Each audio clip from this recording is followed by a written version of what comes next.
Welcome to the channel. My name is Matthias. Today we're going to talk about Giant Size X-Men Storm. Came out in 2020. It's written by Jonathan Hickman. Now, the odd thing about this story is that even though Storm is in the title of it, she's not really the main character. They're trying to resolve a problem that she's going through, but there's no deep dive into the character herself. We don't discover anything new about her.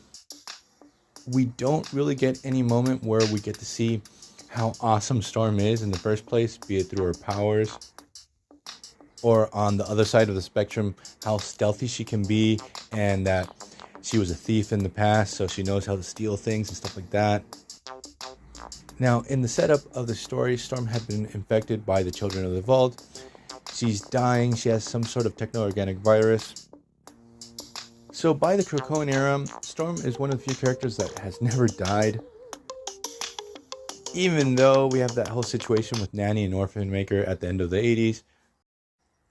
That was sort of weird because she came back as a younger version of herself. But that aside, she's dying of this mystery virus. And the thing is, it's sort of weird because in the Krakoan era, you could be resurrected. So it sort of takes a little bit of the stakes out of the story itself. And it's never explicitly established in the story. I think it would have added a lot to it that if she died with this virus, she couldn't come back. That this could have screwed up her backups. The thing is that the X-Men have a plan. Actually, Monette is the one that gets the ball rolling on this. So they think they might be able to find a cure for this within the world. It's this artificial place created by Weapons Plus way back during Grant Morrison's run. It's the place of origin of Phantom X, but before they try to go into the world, because it's very dangerous, but before they do this, they seek help from a AIM agent who seems to be an expert in the world. And we get this really hilarious moment where the guy has always been waiting for someone to seek help for trying to get into the world itself.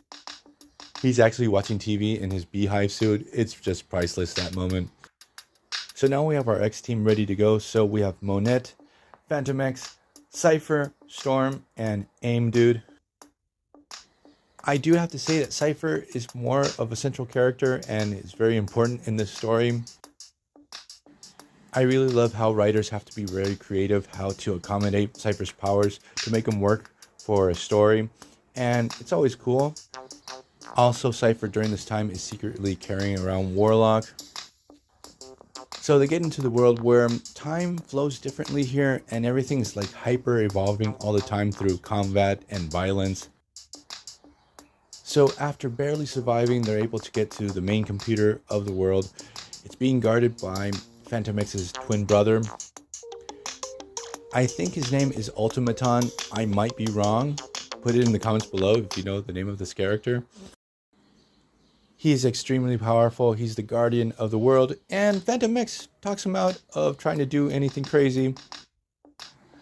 So what happens is AIM Dude puts Storm in this special chamber to purge the virus out of her system.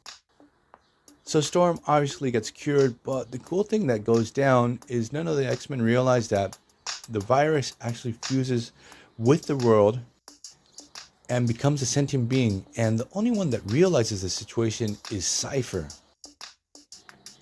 He's actually able to pick up on this, and he tells this new being, hey, we're cool, you be you, do your thing. So I really hope this is not forgotten, that we get to see this evolution in the world.